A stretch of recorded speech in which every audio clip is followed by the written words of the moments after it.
When I found out my wife was cheating, the world didn't stop. There was no dramatic music, no shouting match, just a quiet, gut-wrenching certainty that settled in my chest. For a moment, I wanted to explode. I wanted to break things, to scream until my voice was raw. But then, a strange thought cut through the chaos. What if I did nothing? What if I just stayed calm? That decision, made in a split second, turned out to be the most powerful weapon I ever had. It started with a message I wasn't supposed to see, a name that was suddenly appearing far too often. My heart hammered against my ribs, but on the outside, I was a statue. That night at dinner, I watched her, really watched her. I saw the way her eyes darted to her phone, the nervous little smile she tried to hide. Old me would have confronted her right then and there. But the new me just asked her how her day was, and listened.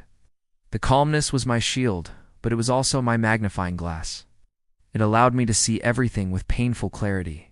The next few weeks were a masterclass in self-control. I became an observer in my own life. I documented everything: TSTs, receipts, late-night work meetings, not out of a desire for a messy confrontation, but for something more concrete: my own freedom. While she was wrapped up in her secret life, thinking she had me completely fooled, I was quietly dismantling ours. I spoke to a lawyer. I separated our finances. I found a new place to live. Every move was calculated, silent, and precise. She never saw it coming. The silence unnerved her more than any argument ever could. She'd try to pick fights, looking for the familiar explosion, the emotional release that would somehow justify her actions. But I gave her nothing. I was polite, distant, a ghost in our own home. The power dynamic had completely shifted. She was no longer the one in control of the secret. I was the one in control of the solution. The day I finally left, it was just as quiet as the day I found out. I had packed my things while she was out with him. I left the divorce papers on the kitchen counter, right next to a folder containing copies of all the evidence I had collected.